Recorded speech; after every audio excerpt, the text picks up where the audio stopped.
That's so important. I'm glad it was constructive. It was very constructive. We're so glad that happened.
Yeah.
Because Charlie's going to have like a whole, Okay. Well, if Paper. we have any difficulty, yeah. I'll, Okay. I'll just tell this one Okay. Good evening, everyone. Thank you. Welcome. Thank you for coming. I am Janet Gyatso. I'm the academic dean at Harvard Divinity School. I'm also Hershey Professor of Buddhist Studies here. And I'm here to welcome you to the William James Lecture on Religious Experience. Just to tell you just a little bit about the lecture series, it was endowed in 1968 when the money was given by the Lindsley Fund, which had been established by Thayer Lindsley, who was born in 1882 and graduated from Harvard with an AB in 1903. His longstanding interest in William James as a teacher and in his religious ideas made it seem appropriate to the trustees of the John Lindsley Fund in 1968 to establish these lectures in honor of William James, with particular reference to James' books, The Variety of Religious Experience. And just read you a couple of names of people who have given these lectures in the past. They have included Wayne Proudfoot, Martha Nussbaum, Hilary Putnam, Cornel West, Jonathan Z. Smith, Arthur Kleinman, Clifford Geertz, Charles Taylor, Richard Niebuhr, Gananath Obiasekara, Gayatri Spivak, Tanya Lorman, Anthony Pinn, and last year, Judith Butler. So we're very pleased to welcome Dipesh Chakrabarty to deliver our William James Lecture for 2019. He is, go back to the first page, the Lawrence A. Kimpton Distinguished Service Professor of History, South Asian Languages and Civilizations, and at the College of the University of Chicago. We're especially pleased by the fact that his recent work it represents a growing trend for intellectuals and scholars, and not only scientists, but also in the humanities, to address our pressing environmental and ecological crisis, and we're particularly happy about the topic of this lecture for today. So to introduce Professor Chakrabarty, we're going to have Professor Charles Hallisey, who is the Yehan Numata Senior Lecturer on Buddhist Literatures here at Harvard Divinity School. He's a longtime friend and colleague of Dipesh Chakrabarty. Charles Hallisey joined the Faculty of Divinity here at Harvard in 2007 after teaching at the University of Wisconsin as Associate Professor in the Department of Languages and Cultures of Asia and the Religious Studies program since 2001. Charles Hallisey's research centers on Theravada Buddhism in Sri Lanka and Southeast Asia, Pali language and literature, Buddhist ethics, and literature in Buddhist culture. His most recent book is the Therigatha, Poems of the First Buddhist Women, which was published by Harvard University Press in 2015. And he's working on a book project entitled Flowers on the Tree of Poetry, The Moral Economy of Literature in Buddhist Sri Lanka. So please welcome Professor Charles Hallisey, who will introduce our speaker. Thank you.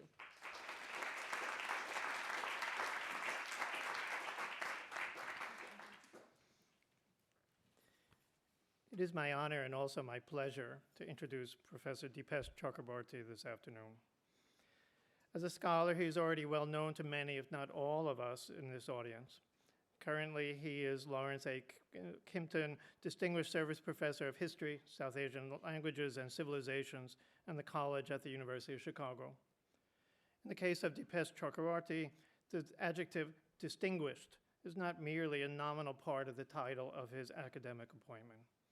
Dipesh Chakrabarty has been distinguished. He has stood out as a historian in every topic he has taken up for research and reflection.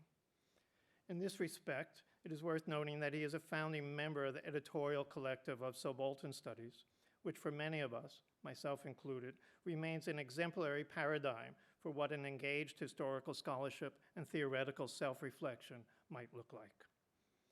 For those of us here at Harvard Divinity School, concerned as we are with the study of religions, Dipesh Chakrabarty's own careful attention to religion holds our attention. Beginning in his first book, Rethinking Working Class History, Bengal, 1890 to 1940, and then continuing with subsequent major works, such as Provincializing Europe, Dipesh Chakrabarty has shown us the importance of, quote, bringing into contemporary relevance the existing archives of life practices in South Asia, to produce self-consciously and with the historian's methods something like what Nietzsche called history for life. He went on to say, the point is not to reject social science categories, but to release into the space occupied by particular European histories other normative and theoretical thought enshrined in other existing life practices and their archives. For it is only in this way that we can create plural normative horizons specific to our existence and relevant to the examination of our lives and their possibilities. In other words, and very relevant to all of us here at Harvard Divinity School, as a place that is self-consciously becoming a multi-religious institution of education and reflection, it is in releasing, to quote Dipesh Chakrabarty again, other normative and theoretical thought that we can create the possibility of not only learning about the varieties of religious experience, to adopt William James's title of his book, but to learn about our own variety of religious experience from the normative and theoretical thought enshrined in other existing life practices. That is, we learn about ourselves from others. The publication of a very important essay, The Climate of History, 4 Theses, in 2008, marked a new effort on Dipesh Chakrabarty's part to help to create a new normative horizon specific to our existence and relevant to the examination of our lives and their possibilities. One that would be adequate to the present that is now upon us. That is, of course, climate change. And how are we to write a history of the Anthropocene? In the essay, The Climate of History, 4 Theses, Dipesh Chakrabarty began by putting forward the proposition that the anthropogenic explanations of climate change spell the collapse of the age-old humanist distinction between natural history and human history. And he asked the question, how does the crisis of climate change appeal to our sense of human universals while challenging at the same time our capacity for historical understanding of ourselves?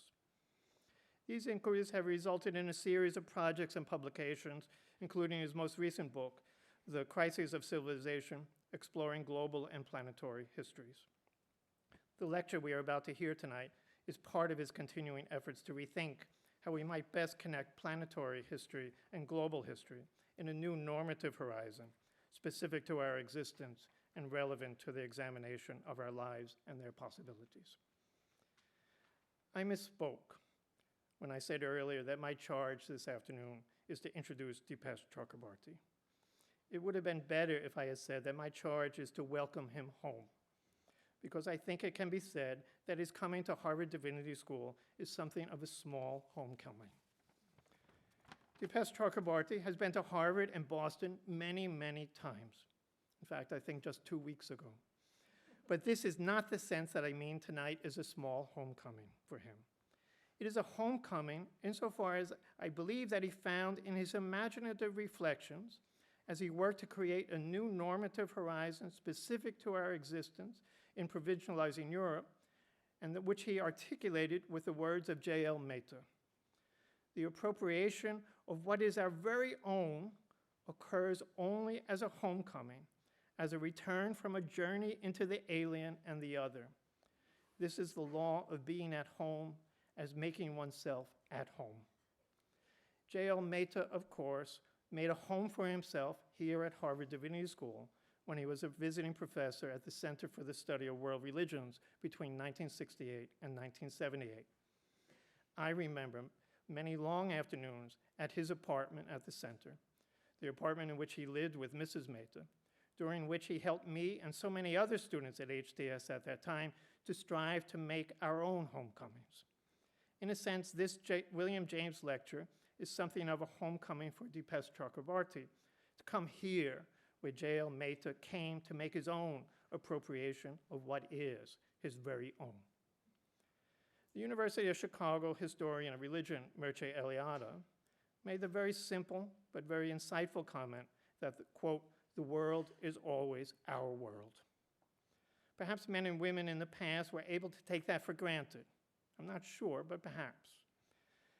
Perhaps their life practices, including their religious practices, help them to make this movement from perceiving the world as our world.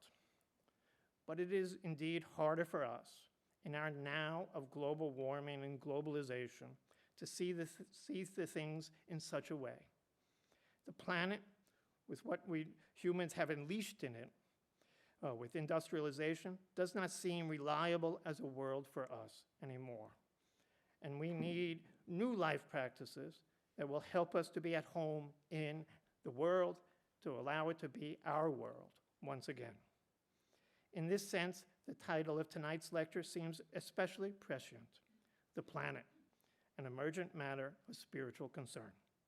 Please join me in welcoming Dipesh Chakrabarty.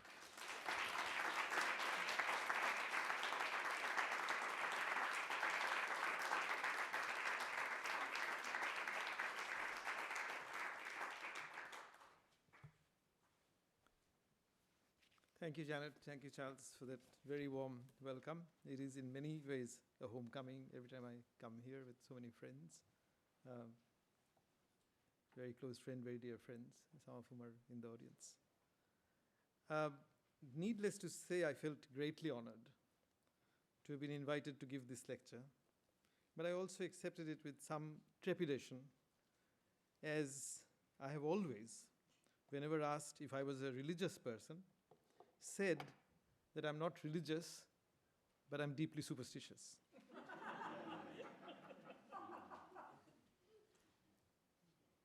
So it was difficult to think about honoring somebody who wrote a book called Varieties of Religious Experience.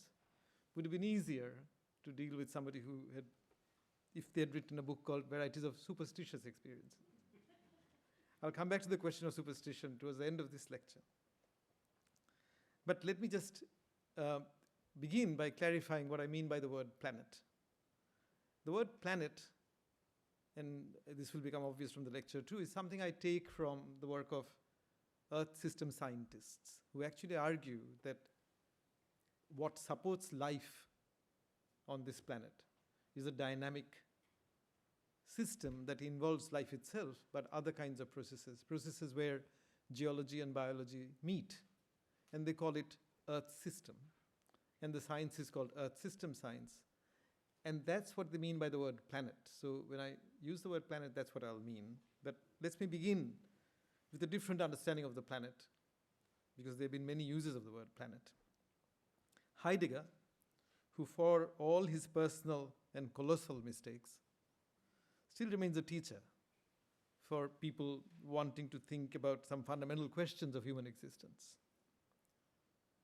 pronounced the word planet as being of no interest to philosophers when he introduced Earth as a philosophical category, which created quite a tumult among his students. In 1936, distinguishing it carefully from the word planet. What this word Earth says, he wrote, is not to be associated with the idea of a mass of matter deposited somewhere, or with the merely astronomical idea of a planet. His lecture on the origin of the work of art, delivered first in Frankfurt that year, explained Earth as that which made life possible. It was the ground for humans' attempt to dwell, I'm quoting him, upon the earth, and in it, historical man grounds his dwelling in the world. And world, as you know, is a critical word for Heidegger. Or as he put it in another essay, Earth is the serving bearer, blossoming and fruiting, spreading out in rock and water, rising up into plant and animal. Heidegger thus posited a close relationship of mutuality between the individual human and what he called the earth. Every time we look at it, the earth rises up to greet humans. Heidegger writes, we come and stand facing a tree. Before it, we come and stand facing a tree before it, and the tree meets us. Which one is meeting here, the tree or we? Or both, or neither? We come and stand just as we are, and not merely with our head or with our consciousness, facing the tree in bloom, and the tree meets us as the tree as it is. Human worlds and the earth are in a relationship of strife, because you try to world the earth and you always fail and you keep trying. But yet are mutually bonded. And I'm quoting him again. World and earth are essentially different from one another, writes Heidegger, and yet are never separated. The world grounds itself on the earth, and the earth juts through the world. The opposition of world and earth is a striving, unquote. I begin with this relationship because it seems to me that Heidegger gives us a basic structure, something in my head that comes prior to religion, gives us a basic structure within which religious and or spiritual experience can take its place. I have called that structure the relationship of mutuality between individual humans and what Heidegger called the earth. And I'm using the word mutual in its 14th, 15th century meaning reciprocally given and received, and not in its 17th century meaning of common. So not mutual society, mutual funds, that use of the word mutual. The Earth-world distinction and the Earth-planet distinction cut in different ways for Heidegger's readers today.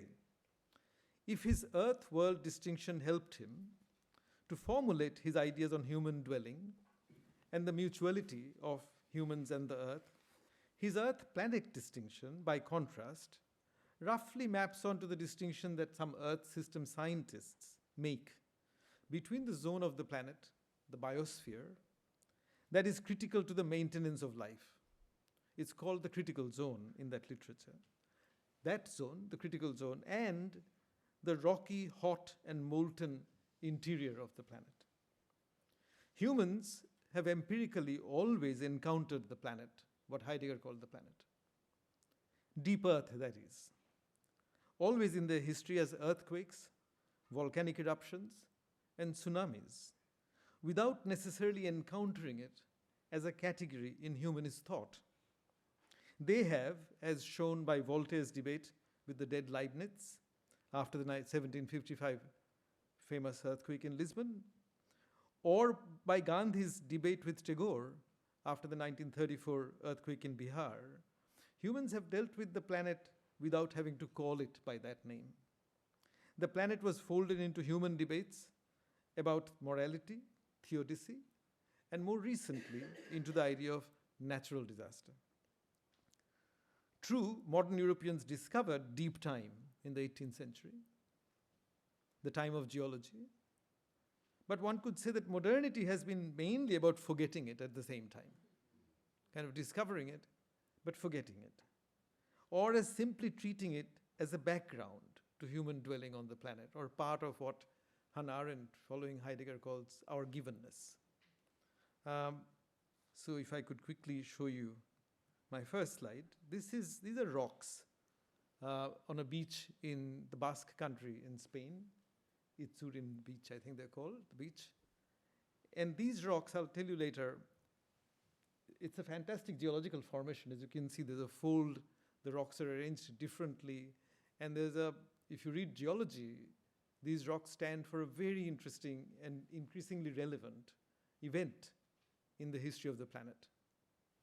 But the way humans use it. So in some ways you can see that all the books on travel guides that we read, and particularly when you go to a nature spot, we are constantly using events in geology as simply the givenness, as a landscape and aesthetics, to enhance our experience of a holiday or honeymoon, or I don't know what these couple were doing.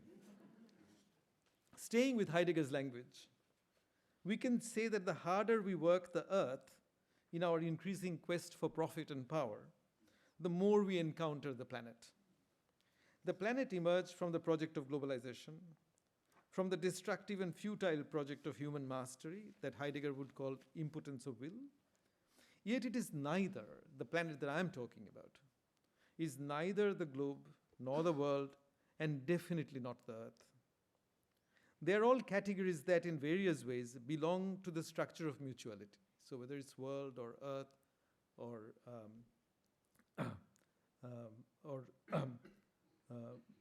the earth or the globe. The planet is different because we cannot place it in a communicative relationship to humans. And we can talk about this question there. It does not as such address itself to humans.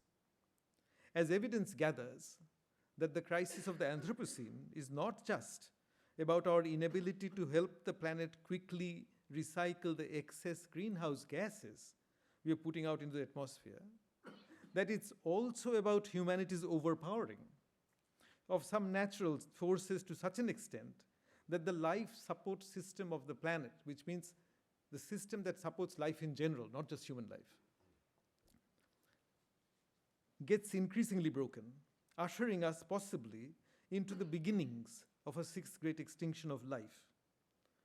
When we realize that the question arises, how do humans, finite and individual humans, face the planetary, the Earth system that, unlike the Earth, does not rise up to embrace us within a perceived relationship of mutuality? And I thought, Charlie, the way you went sort of homed in on that sentence in Provincializing Europe, where I was actually saying to myself that I wouldn't have written Provincializing Europe if I hadn't come to the University of Chicago, where every undergraduate is actually taught Plato's Apology, and that maxim that an unexamined life is not worth living.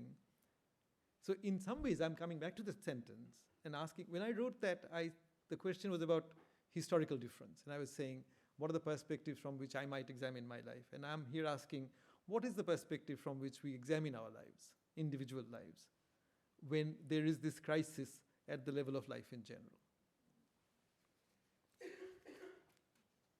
So let me talk a little bit about mutuality. Spirituality, that is the question of religion or the question of the spiritual, is deeply related to the structure of mutuality, within which the possibility of religious experiences arise. A passage, and I'll just give you 3 random passages to show you how this structure holds and has held for people across centuries. I mean, a passage from Martin Haglund's recent book, This is Life, Secular Faith and Spiritual Freedom, a book that stridently argues against religion, will illustrate what I have in mind. So I'm just reading out. One late summer afternoon, I am sitting on top of a mountain in northern Sweden. The ocean below me is calm and stretches towards an open horizon. There is no other human being in sight, and barely a sound can be heard. Only a seagull is gliding on the wind. Like so many times before, so there's a structure of repetition, he's been there before, like so many times before. I find it mesmerizing to follow a seagull as it hovers in the air and lingers over the landscape. For as long as I can remember, seagulls have been a part of my life. Yet I've never encountered a seagull the way it happens this afternoon. As the seagull stretches its wings and turns towards an adjacent mountain, I try to imagine how the wind may feel and how the landscape may appear for the seagull. Of course, Haglund acknowledges quickly that he will never know what it is like to be a seagull. Yet, in his mind, this solitary encounter with another creature and the vast landscape is what accentuates the meaning of the word solitary. Gives rise to a fundamental question of being. He wonders what it means to be a seagull. As you will notice from Haglund's passage, mutuality refers to an experience that repeats itself. That's why, like so many times before, that I've underlined. William James assumed this idea of mutuality when he said quite early in his series of lectures on varieties of religious experience, I'm quoting James, religion shall mean for us the feelings, acts, and experience of individual men in their solitude, so far as they apprehend themselves to stand in relationship, in relation to whatever they may consider divine. This is this aspect of facing that I was talking about. Charles Taylor's idea of the fullness of human life that he sees as critical to this secular age has at its point of reference the experience of singular lives, as otherwise the question of experience could not arise.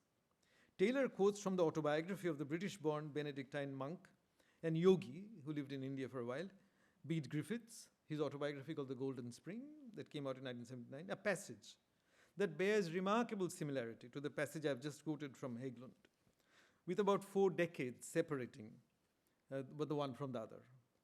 Once, walking alone in the evening, while he was still in school, Griffiths experienced the song of birds in a strikingly new manner. And that's what he says. A lark arose suddenly from the ground beside the tree, where I was standing, and poured out its song above my head, and then sank, still singing, to rest. Everything that grew still as the sunset faded, and the veil of dusk began to cover the earth. A feeling of awe came over me. I felt inclined to kneel on the ground, as though I'd been standing in the presence of an angel, and I hardly dared to look on the face of the sky, because it seemed as though it was but a veil before the face of God. Griffith's reference to faces of God, the sky, of the God of the sky, speak of that reciprocal act of facing that can happen between the singular human and whatever she or he faces. We could move even further back to a journal entry, 29 July 1835. Kierkegaard, writing in his journal. When walking from the inn over Sortebro to the open ground along the beach, almost a mile north, one comes to the highest point here. This has always been one of my favorite spots. Again, this return, the repetition. Often the repetition. As I stood here of a quiet evening, the sea intoning its song with deep but calm solemnity, my eye catching not a single sail in the vast surface, only the sea framed by the sky, and the sky the sea. And when too the busy hum of life grew silent, and the birds sang their vespers. As I stood there, alone and forsaken, the power of the sea and the battle of the elements reminded me of my nothingness, while the sure flight of the birds reminded me, on the other hand, of Christ's words, "Not a sparrow will fall to the earth without your heavenly Father's will."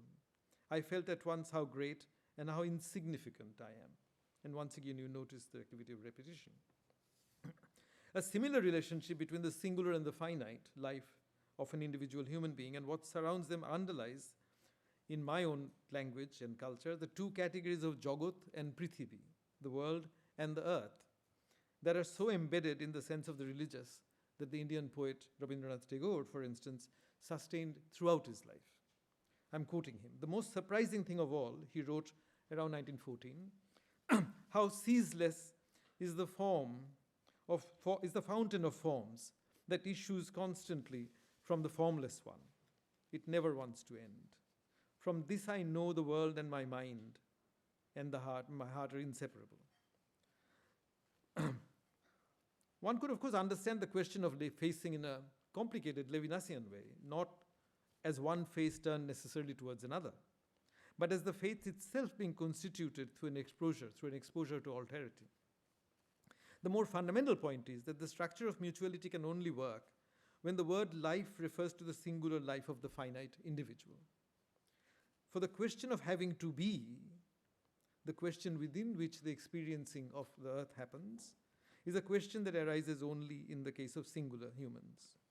What happens when we are summoned by the general crisis of life, the possibility of another great extinction caused, were it to come into being, by a species for the first time in the history of the planet, to face the earth system that is critical to our and other forms of life?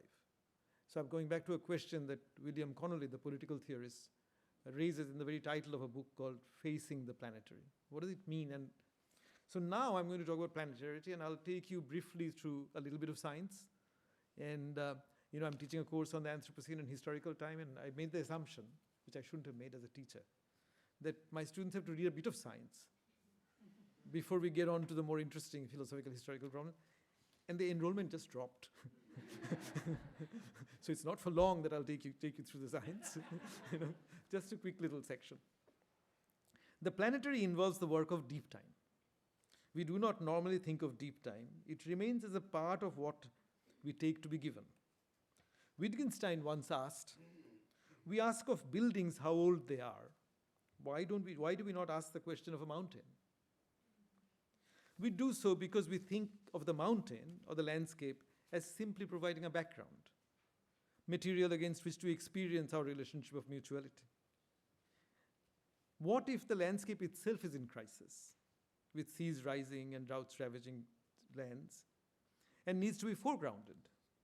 When would the couple, to go back to my first slide, when would the couple, enjoying the Itsurun beach, have to think about the age of the rocks behind them that actually contain, as it happens, key evidence for what happened on this planet 55 million years ago, when the planet actually warmed up to 8 degrees Celsius and stayed warm for 200,000 years? That's the geological history of those rocks. Those rocks are where they found the evidence. But this everyday obliviousness of deep time, which was actually discovered from 18th century on, is the question that we are facing. To be clear, first of all, so let me talk about a little bit of the planet. To be clear, the planet, first of all, one has to realize, is not the globe. This is a crucial distinction.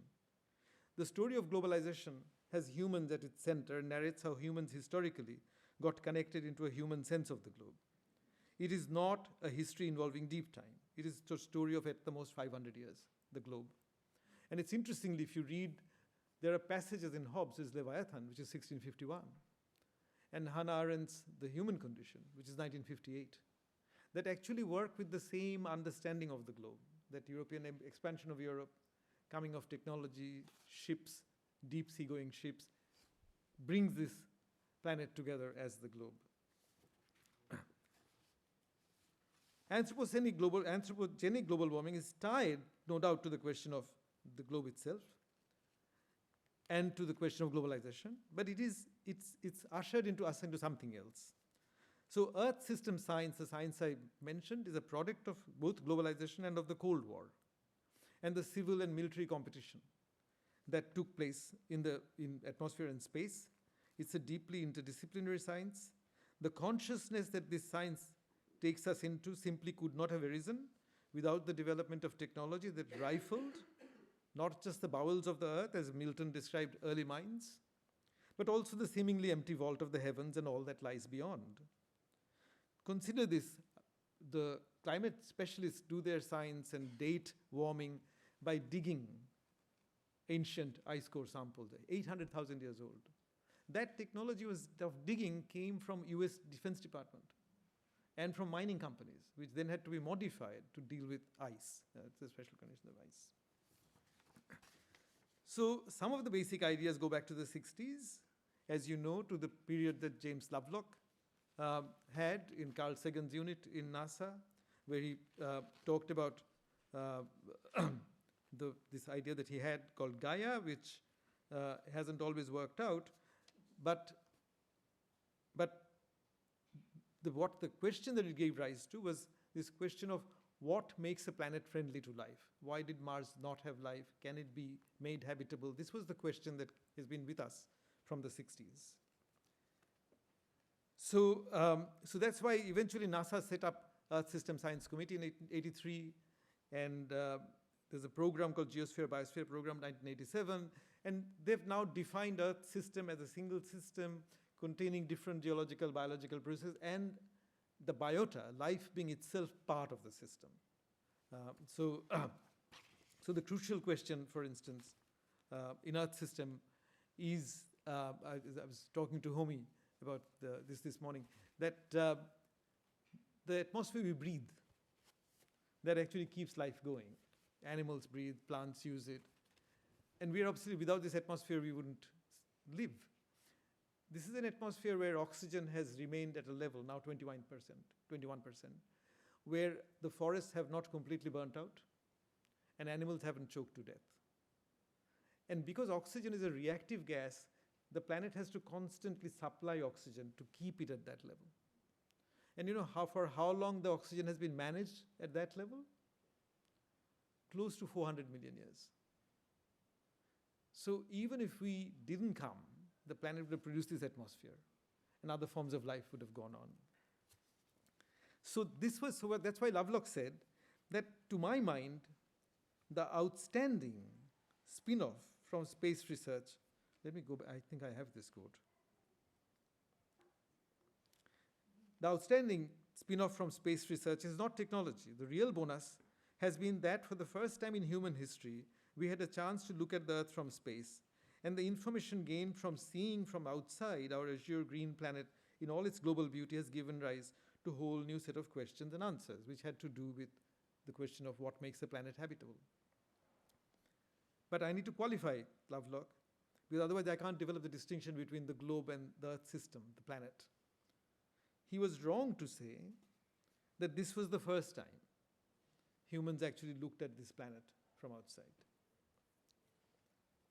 Humans have imagined the planet from the outside for a long time, at least in European history. Ayesha Ramachandran's book, The World Makers, presents a fascinating study of this aspect of European imagination in the 16th century. So Gerhard Marketer's Atlas defined an intellectual watershed by seeking to envision the totality of the world.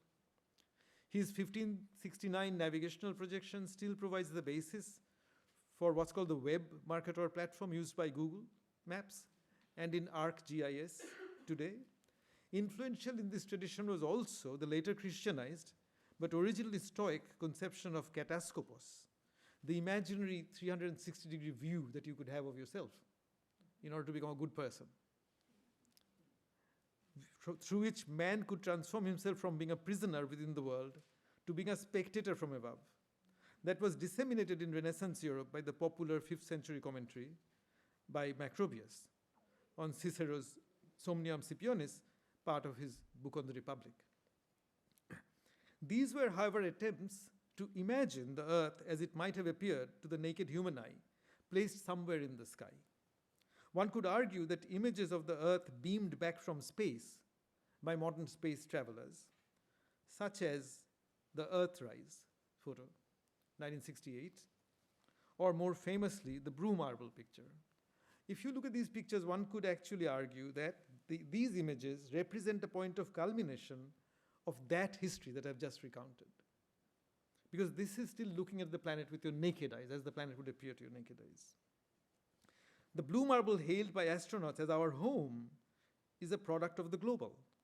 It reproduces the globe within the bounds of mutuality. So when they're saying, this is our home, there's this mutuality between the object they're seeing. And it is global and not, in my terms, not planetary. What distinguishes the new questions that Lovelock talked about is that they did not arise from a simple naked eye view, imagined or real, of the planet from the space. As I explained to you, the whole question about what keeps atmosphere at this level, of the oxygen, but particular level of the atmosphere, going back to almost 400 million years, it's not something you can see with your naked eyes. It's only by applying geology, chemistry, physics, biology to this object, that it, by reconstituting the object as something that you can then describe and see in your mind's eye. So the planet, that is the Earth system of Earth system science, is not the globe. The globe is, even the blue planet, is the culmination of the human desire to see this planet from outside as the planet would appear to naked human eyes. Whereas Earth systems is an understanding, it's a cognitive category, dynamic category. It's in that sense like Hegel's category of the state or Marx's capital. It is an ensemble of relationships. And that's what the scientists face when they face it. So therefore, that's why they talk about habitability. So therefore, the discussion of habitability and the question of life should be distinguished also then from the discussion of life that has gone on in the humanities under the rubric of biopolitics. The idea of biopolitics connects life to questions of disciplinary power, state, capitalism, and so on, and rejects actually a biological thematization of life.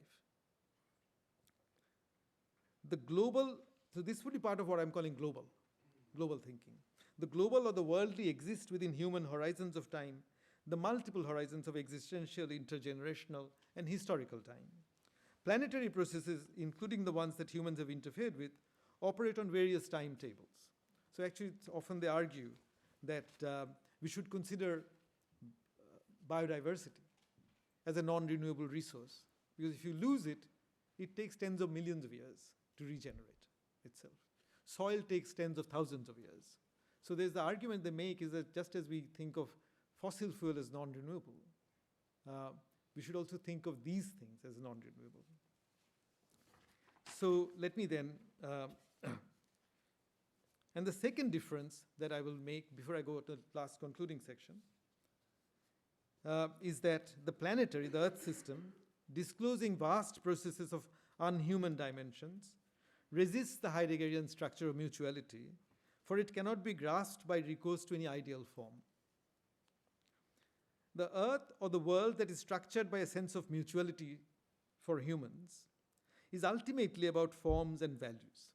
So all those landscape descriptions that I read out are where people see forms and they value certain. So the seagull is a form, the sea is a form, the sky is a form that you see. The mountain is a form. It is only when we see forms, which is why the global, in order to politicize something, you have to be able to see forms. Debates on issues like climate justice, climate refugees and their rights, democracy and global warming, climate change and inequalities of income, race, gender, about good and bad Anthropocene, they all proceed on the assumption that we have ideas, however contested by other ideas, about ideal forms of justice, rights, democracy, and so on, in order to be able to judge and pronounce on a situation. These questions that deeply involve the question of forms and the politics of debating them belong, in my schema, to the structure of mutuality. So, I mean, it's because justice always has an algorithm built into it that Rawls could write an abstract algorithm of justice, or even Amartya Sen's book on the idea of justice, right? That's the idea of justice. There is, in contrast, no ideal form for the planet, of the Earth as a planet, or of its history, or for the history of any other planet. While the planetary mode of thinking asks questions of habitability, and habitability refers to some of the key conditions enabling the existence of various life forms, including Homo sapiens, there is nothing in the history of the planet that can claim the status of a moral imperative. It is only as humans that we emphasize the last 500 million years of the planet's life. So Stephen Jay Gould was a great expositor of this last 500 million years, which is really the last 1/8 of the age of Earth. For that is the period when the Cambrian explosion of life forms occurred, creating conditions without which humans would not have been. From the viewpoint of anaerobic bacteria, however, which lived on the surface of the planet before the great oxygenation of the atmosphere about 2.45 billion years ago, from the point of view of such bacteria, the atmosphere might look like a history of disaster because they had to go underground. And this is actually recognized by scientists often describing that change to atmosphere as oxygen holocaust. The planet exists, as Meyasu says, I'm quoting, as anterior to the emergence of thought and even of life, posited that is as anterior to every form of human relation to the world, as anterior to that. So I've come to the last section, which is facing the planetary. Facing the planetary then requires us to acknowledge that the communicative setup, the relationship of mutuality between humans, within which humans saw themselves as naturally situated, through categories like Earth, globe, and world, has now broken down, at least partially. Many traditions of thought, including some religious ones, may have considered Earth-human relationship special. With regard to the planet, though, we are no more special than any other form of life. Yet, as geological time breaks into our everyday consciousness, as we ask ourselves what the relationship may be between our individual finite lives and the ongoing crisis in the distribution of life, a concern emerges that is often captured in the discussions of the possible sixth great extinction. And here I read the scientists, because after all, if the Earth system science is a construction, or let's say a cognitive category, that these scientists have created, but they're also human beings. And because this science has come about at a time of crisis, they can't help reacting to what they find. So actually the reactions are very deeply human, phenomenological, and I would say at the edge of this science, there's humanism going on. And I'm reading that humanism to see what the uptake on the part of humanities could be, of reading this science, and how we bring it back to our concerns. And what is interesting is I'll focus simply on the site of what's now being called geoengineering. That humans may have to do all kinds of things, either putting these fancy umbrellas up in space, or doing things in the sea to basically fertilize the sea for algae, or what is being talked about as practical option is spreading aerosol sulfate in upper stratosphere to reflect sunlight back, so that you will only have scattered life. And you may have to do that for, they're saying, 50 or 100 years to give humans the time to wean ourselves away from fossil fuel and go over to the renewables. Those who champion geoengineering usually belong, as a rule, to sciences that are ahistorical in their analytical approach, such as physics and chemistry. Those who study the planet historically, such as geologists or evolutionary biologists, are usually much more wary of these measures. So there's a clear distinction. I'm going to draw my own humanities distinction out of this distinction. The Harvard physicist David Keith's lucid and engaging defense of climate engineering in his popular book on the subject, 2012, provides one example.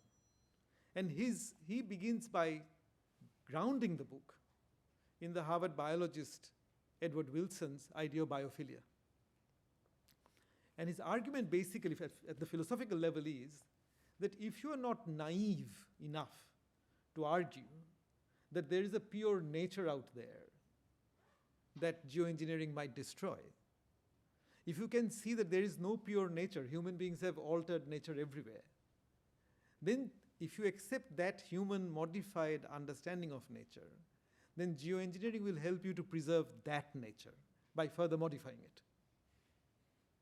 And therefore, while he grants Edward Wilson's notion of biophilia was a notion that Edward Wilson first put forward in 1979 in an article in New Yorker, I think. Then he wrote a book about it. But biophilia was completely grounded again in the idea of mutuality, because it was based on a psychological test that an academic at the University of Washington had done. He's basically gone around asking a sample of people, what is your ideal habitat? Where would you like, what kind of a landscape would you like to live in? And turned out most people wanted to live atop something with a view, and wanted to look above the crown of trees, leafy trees, onto either a body of water or a parkland.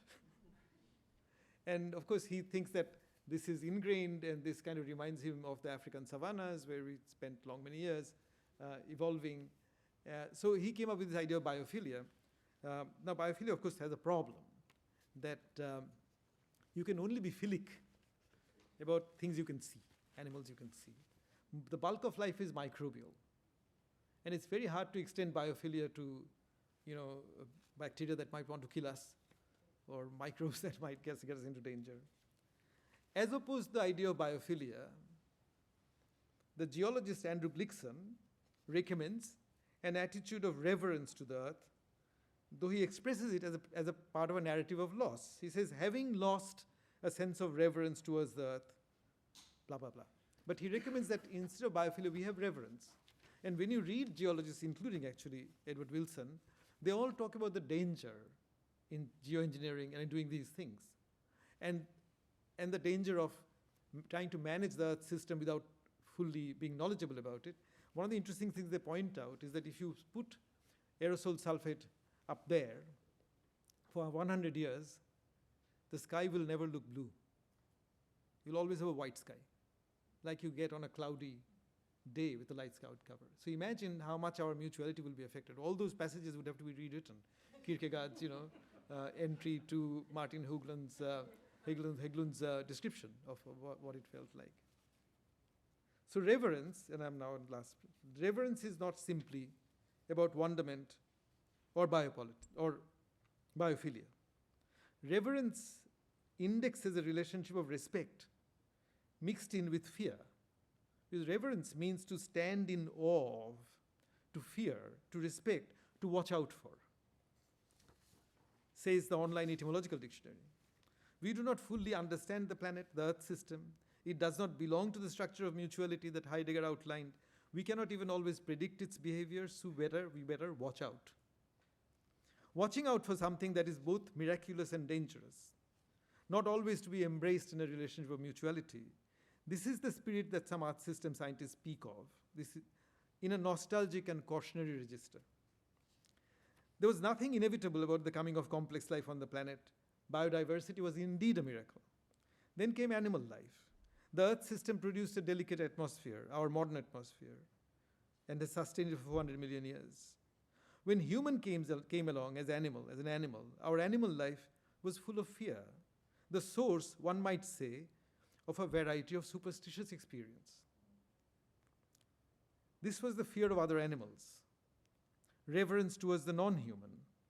Fear was critical to survival of species, for fear is in fact what still regulates, when it exists, interspecies relationship. Then came the Holocene, about 11,700 years ago, and then what we know as human civilization. The actual religions made us feel special and central to the miracle of creation. And finally came European empires, followed by capitalist modernity. We gradually forgot the culture of reverence that all ancient indigenous religions were based on. 17th and 16th centuries made European thinkers overconfident about the place of humanity. Locke announced in the second treatise that land for humans was as abundant as water. Grotius, in his Law of the Seas, pronounced the sea brimming with food for humans. He said there might be enough food on land, but the sea is just abundant. Kant said confidently that the fleece on the sheep's back was meant for us, humans. Through the 19th and 20th century waves of modernization, you have to remember that even after economics comes as this big science of scarcity, Marx begins Capital Volume 1 by saying air and water are so much in abundance and free that they are not commodities. Through the 19th and 20th century waves of modernization, through the combination of electricity and technology and the rise of number of cities and their inhabitants, human overcame their sense of fear and reverence of other forms of life and of the earth in general. Becoming modern was fundamentally about overcoming fear in so many different senses, including the fear of oppressors. And anti-colonial nationalism is all about overcoming fear of the European rulers, or feminism about overcoming fear of men. The planet now reminds us that while valuable, this pursuit of overcoming fear has also entailed a loss, a critical loss. The planet is both wondrous and fearful for humans.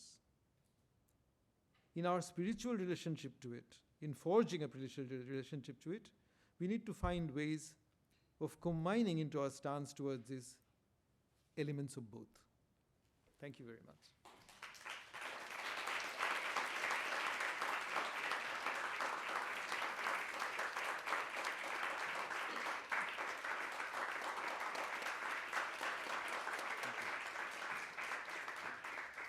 Thank you so much. It's a just fantastic talk, really Thank you. mind-blowing and huge. Thank you. Really amazing, so thank you. Thank you. We have some time for questions and answers, and, well, questions, maybe answers. Happy to have questions. And we have, yes, Homi Baba. Dipesh, thank you so much. And this is only a day-long conversation we've been having. Sure. And so there are some issues here. Well, the first issue is I couldn't make up my mind whether the form of your talk was one built on mutuality or the planetary. The very structure of the argument, it seemed to me to raise this question.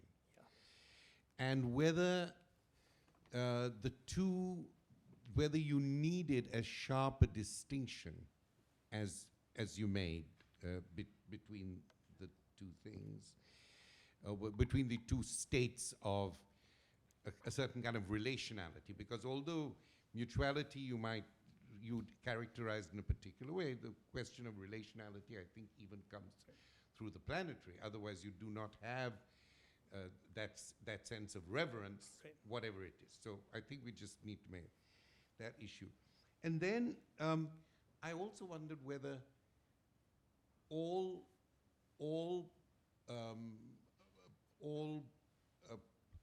Earth or global forms are necessarily ideal forms, whether we always... Right. And of course, the whole discourse of sublimity Right. has questioned that. Yeah.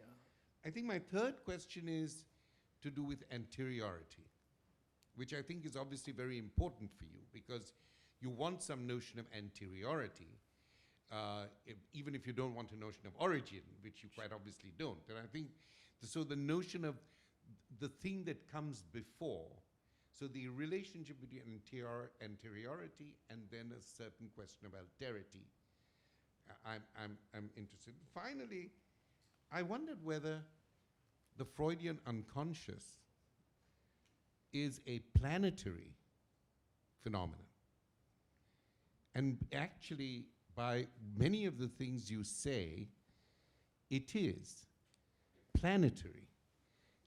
And in that, it's rather like the air, it's, many of these things. And in that sense, yes, modernity might be the question of overcoming fear, but anxiety is not. Sure. And so I'm saying, how does anxiety become a form of mediation in thinking the planetary? And the whole question of the unhomely. That's right. And all that, and particularly his... Without domesticating it anyway. So these were just some thoughts, we can continue later, Sure, but and I'm these not- were just I don't- following your... I'm not even sure that I can answer all of them right on the spot, but they're big. See, the reason why... The reason makes sense. No, the questions, of course, some of them make a lot of sense. Some I have to think about more. And the reason why I had to kind of make a powerful distinction and a brutal distinction between the globe and the planet is because there's been such a long use of the word planet to mean the globe. So if, again, see in Gayatri's writing, she's a friend, and I've actually taken, so there's an insight in one sentence, which I've quoted in an earlier article where she said, the planet is a species of alterity, and yet we inhabit it. Next moment, she'll be talking about planetary solidarity, meaning worldwide, meaning global. Whereas the reason why I read Earth systems, in the same way that, let's say, I'm simply giving you a great example without claiming, with any claim to greatness, but in the way that Marx would have been reading political economy, philosophically, to create a category like capital that is actually an ensemble of relationships. Earth system scientists' category, Earth system, is actually an ensemble of relationships. And that's what I'm calling the planetary, which is very different from the way in which the planet occurs, that word occurs in either Hannah Arendt or in Carl Schmitt's The Nomos of the Earth, in all of those books, because there's a long tradition of using the word planet to mean globe. And that's fine, so long as you know what you mean by the word. And because I'm using it in a slightly different sense, right? So, so that's why I've been at pains to make the distinction, because otherwise I'm quickly drawn back into, if I can't get the distinction accepted, then it becomes hard to protect my argument from some other argument that is already familiar, already given, that wants to swallow me up. So anyway, so so the starkness is part of my resistance. If one day my category is accepted, I'll grant you all the gray zones. But on the other hand, the questions of relationality, which is different from mutuality, I completely accept. That's why I said reverence is relationality, but it's not mutuality. In other words, the instance of mutuality that I gave, where eventually, see why I thought it was a communicative setup.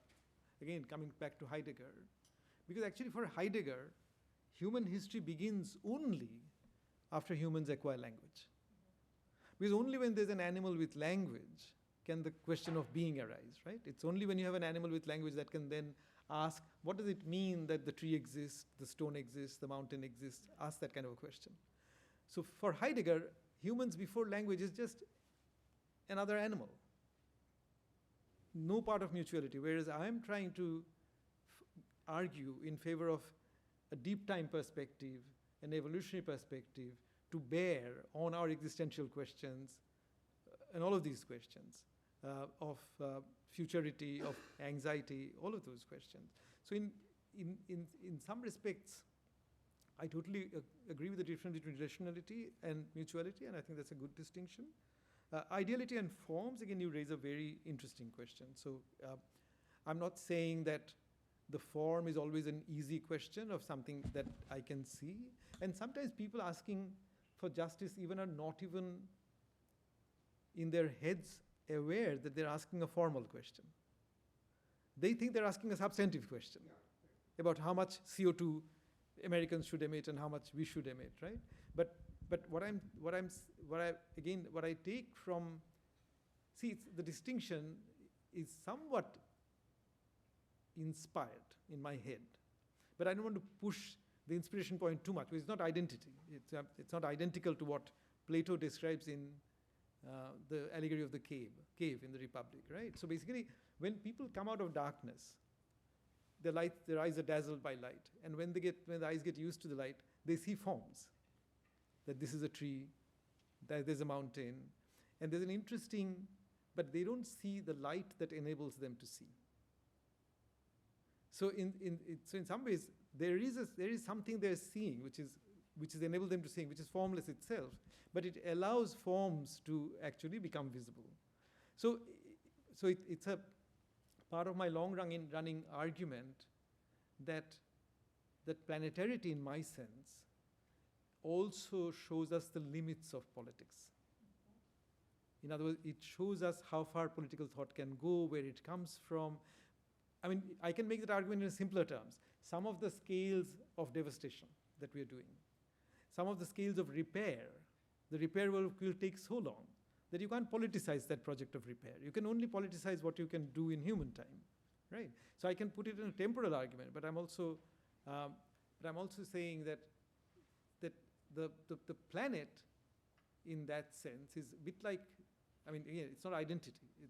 The cave allegory inspired me to think this, that the planet, there are two kinds of seeing. So remember that distinction Heidegger makes between what he calls correct and what he calls true? Do you know the two kinds of knowledge? So in his head, what is correct is always tied to forms, because that is correct, about which you can have empirical verifications. So, for instance, you see this whole old philosophical question: did I just step on a rope or a snake? Now, if you couldn't see forms, the illusion wouldn't arise, right? Because the rope looks like a snake, and you correct your knowledge by saying, no, this is rope. This is a piece of rope. It's not a snake, right? So Heidegger is saying that is about correctness. For him, the question of being is kind of what's true. But I'm saying if you work with that kind of a distinction, right? So I'm playing with that kind of a distinction in creating a difference between what I'm calling planetarity and the form. It's a long discussion. No, exactly. No. And also, homie. The confusion. Yeah. Maybe like when you have an eclipse, the two things touch each other. Maybe They do. That's why. That Venn moment. Yeah, but the problem. It's a translational moment. Yeah, there is, and as I said, the planetary comes out of the global. And there's no way you can deny that historical connection. But I'm at a moment of argumentation where I need to, push on with it. Can I just ask you not Sure. to prolong homie Baba, but No, okay. just to address the anxiety and fear distinction, because I think So here is very quickly, in the interest of time, anxiety is clearly what Heidegger would call a basic mood of Dasein, right? And therefore it is existential, it is phenomenological. And we don't know if we share anxiety with animals, but we share fear with animals. Fear is a much older response. So fear is behavioral. Anxiety is existential. So basically, how we often say, let your fear guide you. Fear, so I was just telling this story in your office. Monkeys in Delhi, wild monkeys that have come to Delhi, have so successfully urbanized themselves that they've created no-go zones for humans. It's by so they survive by creating fear. And because human beings are capable of fearing them, they don't go there, so the monkeys are surviving. Their population is increased. Yeah. Okay. Amy. Do I need something? Or, sorry, I just didn't want to start talking. I'm thinking on two different wavelengths, and I don't know if they go together. When you were talking about the Hogland, James, And Beat Griffiths. other solitary Beat Griffiths and figures others, yeah. seeing birds. Yeah. All of those moments were based upon a claim to singularity, a solitude, right. that in James, the James I know best, like the Hogland book, I just can't, but the James which I know well, I mean, James says it's a singularity, but every singular experience he describes Becomes a type. actually required a group and a Becomes a landscape type. and it required not mutuality, but well, maybe mutuality, but also various systems of relationality to be engendered. True. And so one of the things I'm wondering, and I think it's a very humanistic world that James is occupying, so it still is subject to your broader critique about deep time, which I think is absolutely right. But I'm curious about whether thinking about that, the way in which James, because he's explicit about the fact that he's talking about religion, not rejecting religion, like a Hogland, is able to see the densely populated nature of existence in a way more open to... James is. Yes. Yeah, I agree. But the reason why, see, I was homing in more than James himself would have on this question of experience. Right. And experience can only, there are group experiences. Right. But mostly the kind of experience he's talking about is had by individuals. Then he comes and typologizes them. He says, and that way, of course, the experience of falling in love, as a historian, you only have to read love letters to see how kind of uninteresting it is. Right. For anybody coming from outside. For the person falling in love is the most interesting thing in life, the most powerful thing. So, of course, the type, love letters belong to a type, but every letter is experienced by the writer and the receiver of the letter as intense. Even though they're saying the same things over and over again. Right. Right? So yes, but again, because I go back to what Charlie cited so kindly from Provincializing Europe. Why am I writing this book as a humanist? For me, it goes in my life. I take that Socratic examining your life, that's how you leave something as a humanist. You leave something for somebody else, right? By being honest about your life. And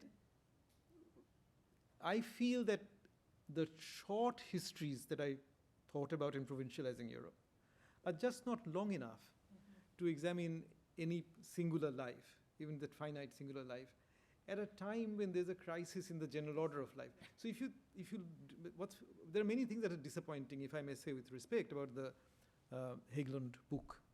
But one of the things I found disappointing is that he mentions climate change. And then it makes it a question of, should I buy LED bulbs or, and electric cars? Or there's no sense that actually impinges on his examination of secular faith and whatever, right?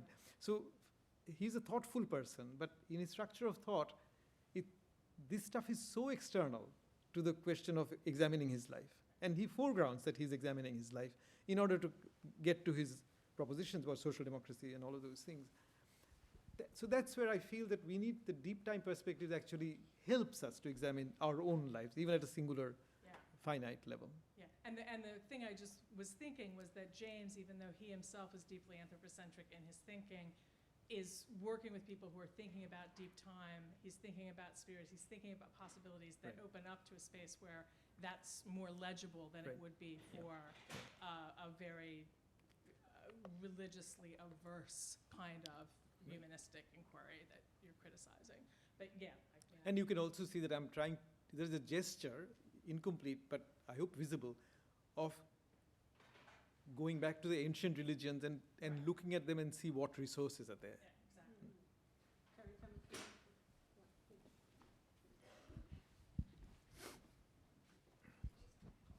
Thank you so much for your Thank you. talk. You talk about Earth, planet, deep time geology, and form, a tree, a seagull. Right. And then you talk about fear in relationship to reverence, and in facing the planetary, how the two thoughts, one, we are not so special, the other, bioengineering.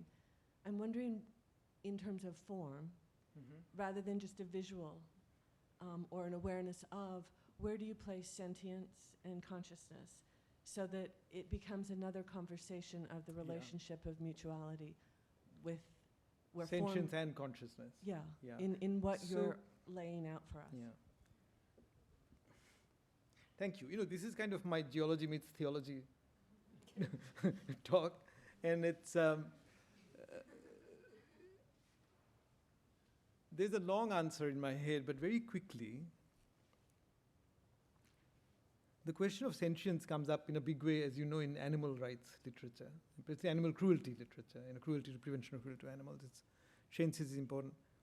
What I was really blown away to discover, but simple fact, I didn't know as a humanist historian, is that if you put all the animals on one side, and even the trees and plants and everything, and the bacteria and the microbes on the other side of a scale, the microbial side would be heavier. That's the preponderant form of life. And this is life with which, you know, we don't know all of them. Some of them are half-lives, like viruses are half-lives. The whole question whether you can apply the concept of species to the level of bacteria is a debated question in biology.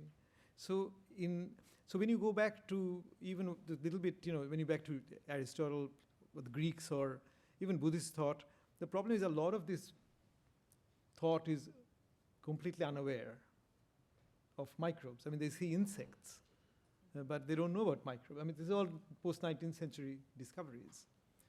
So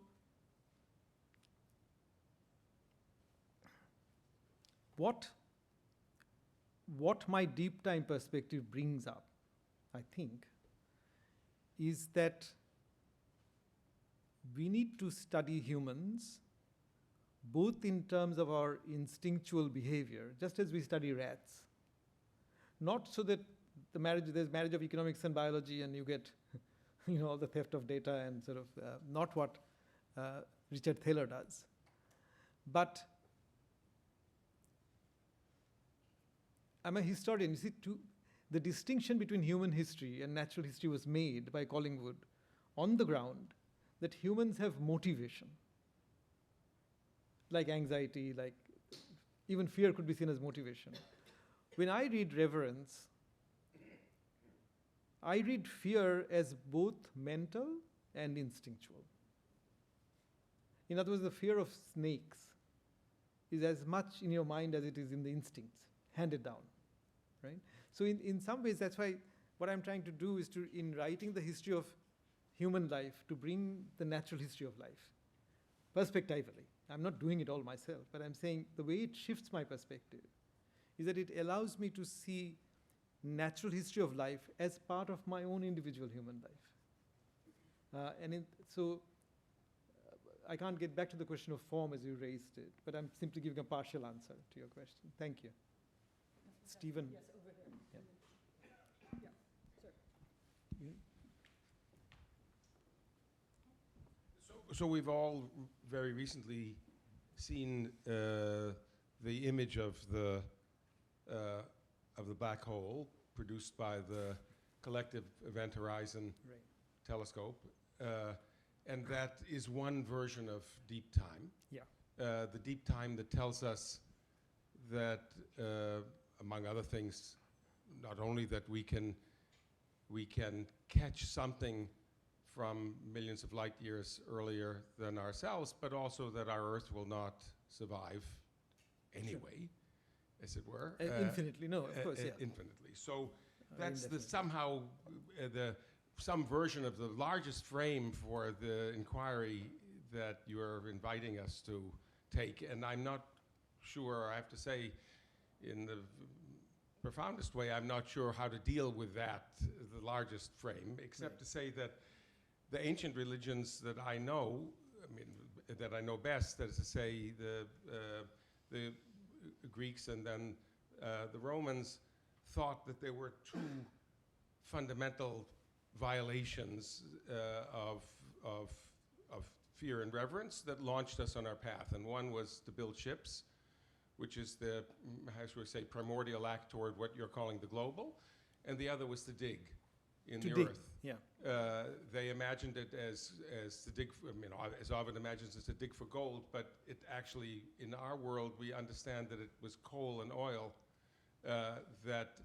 in which actually I would have thought counter to what you a little bit suggested, if I understood you suggested, the planet did actually address, the planet in your sense addressed humans, or humans addressed the planet in the fundamental materials from which we constructed the world that we now live in, not gold, in fact, but coal and oil. Right. That actually at the same time are the principal motors of what we fear will end our species prematurely, if that's not too teleological a way of imagining our end. So there are a set of questions from this, but one way of framing the question would be, we have, all of us, I think, in us some anxiety about ourselves, about prolonging our life, prolonging the life of the people around us, perhaps of our children or grandchildren, and perhaps if we happen to be focused on seagulls and other creatures in our biota, what we can actually identify, as you say, to see. The largest scale, particularly in the context of understanding that it's not forever anyway, is a more difficult ethical choice to think of prolonging life, because the immediate world that we live in politically has a very direct relation to the planetary, which is called fracking. Yes. And other attempts to actually use the planetary now as ferociously as we can to expand and enrich our immediate world with a larger sense that the rest of it is actually not something we can possibly think about. Sure. Okay. So, Stephen, it's a lot to think of there, but let me quickly address some of the questions. So, see, the way, again, I go back to the distinction I was making between certain ways of using the word planet, which are legitimate, and the way I'm trying to use them. So, in some ways, this whole question of what makes a planet habitable for life came out of comparing Earth to Venus and Mars, right? So the planetary Earth system itself I'm talking about, it comes out of what scientists call planetology, what I call comparative planetary studies. So you remember that Husserl made this statement when he said that this Earth, which is the Earth of my everyday life, doesn't move. You know, the sun moves. This Earth doesn't move. So he was really saying that, he said the Earth that moves belongs to astronomers. But in my everyday existential life, there is another Earth that doesn't move, and which is why even if I'm an astronomer, I can track the same path from my home to the observatory every day in the university. Right? So in some ways, he's saying for my existential thinking, to think phenomenology, the Earth that moves around the sun, that movement matters to astronomers. For my givenness, the world as it is given to me, as I know it, it doesn't move. I move from one spot to another. That's existentially very important. So one thing I would say is that for the Romans and others to think of either sailing or digging as kind of sinful or fearful activity, and that's across cultures actually. Even in India, there are parts of India where the tradition was that if you actually, when you first plowed the land to sow seeds, you got untouchable people to do it. Because you assumed that the land would give off bad stuff. And these untouchables would be a buffer between death and food or whatever. That's still planet in the old sense, because that doesn't depend on comparative. So planetology, it's one of the interesting things about Earth system science is that its two original founders, Lovelock used to study Mars, and Jim Hansen used to study Venus. So he used to study planetary warming on Venus. So there are, if you read textbooks on planetary science, so one of my ex-Chicago colleagues now in Cambridge has a book called Planetary Science, and you will find chapters called planetary warming. And what I was telling about the Spanish rocks, that was an incidence of planetary warming on this planet. So I would suggest that I'm using the word planetary to mean a cognitive entity that has come into discussion and is coming into popular discussion since the 60s. The other thing I want to say is that when I talk about ancient religions, I meant pre-agriculture. So I meant Australian Aboriginal religions, some of the African religions, some of the Native American religions. So one of the things that this Brazilian anthropologist, Eduardo Viveiros de Castro, and he's quite famous for saying that the West has, I mean, it's a little binary, but he said the West has one nature that science studies, but many cultures. So multiculturalism. But if you come to these American Indian people, you will find that they have many natures. So they have multinaturalism. Right? So, but if you think of again deep time, then you realize that the bulk of human history has been spent as hunters and gatherers. And Australian Aboriginal, so what I'm calling ancient religions, not the Roman and Greeks, are actually religions that, for instance, I mean, even if you go back to Hume's Dialogue on Natural Religion, I mean, there are sentences very scathing about these kind of religions, because they're totally magical, superstitious. They don't have a conception of God, for instance, even sort of one divinity. So by ancient religions, I was meaning these much older religions, which are eventually kind of denied the tag of religion. I'm not sure, what is our time frame? What time is it? Maybe one more question. I think I recognize the gentleman.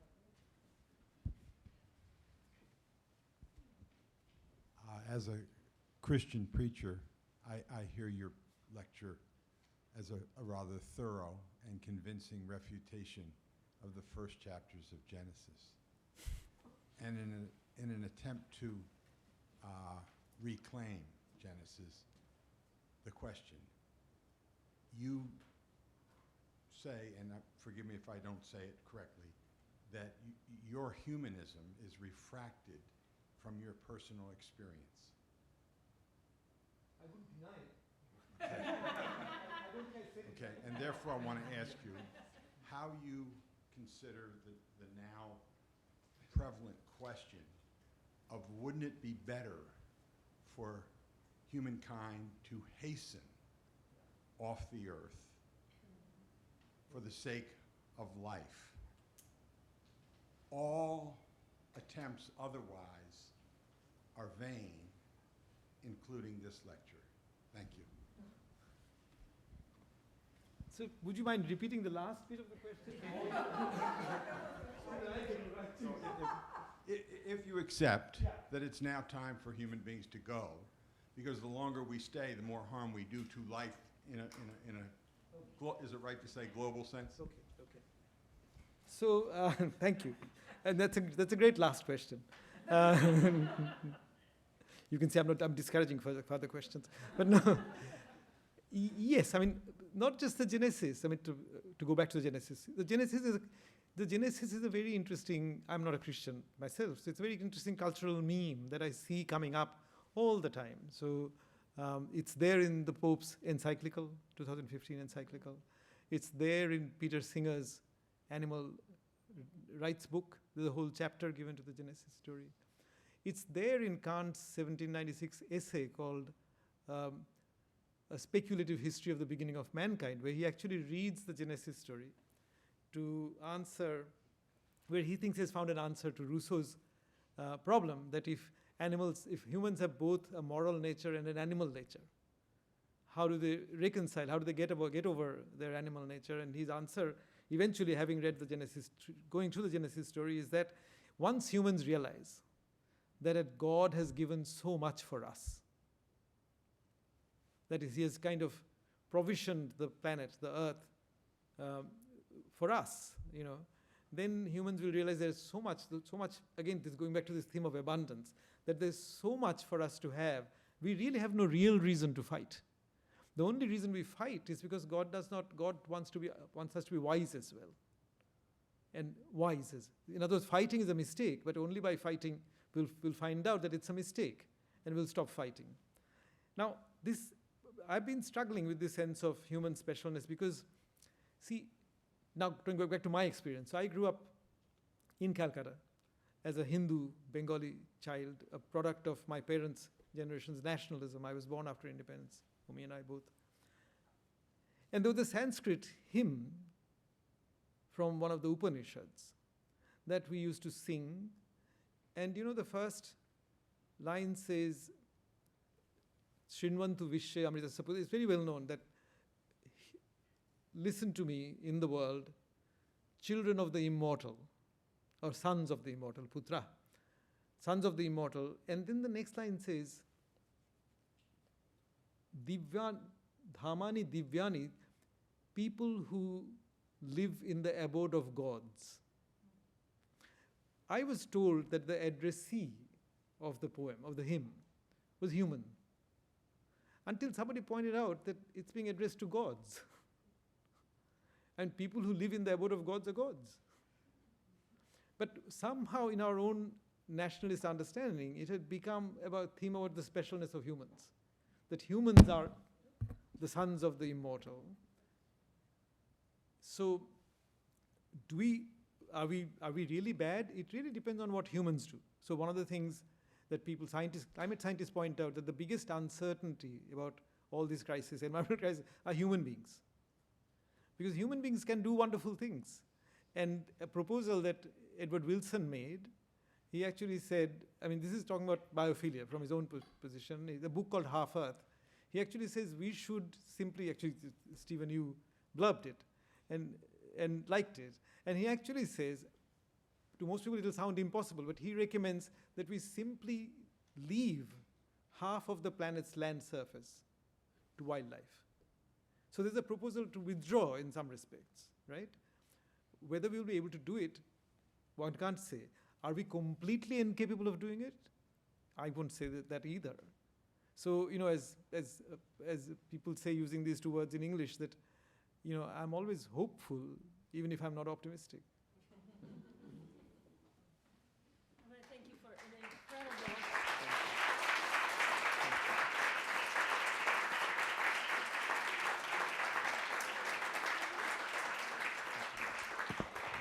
amazingly erudite, absolutely challenging magisterial performance. It's really challenging us at so many levels to rethink some really basic paradigms. So thank you so much. Fantastic William James lecture. Thank you.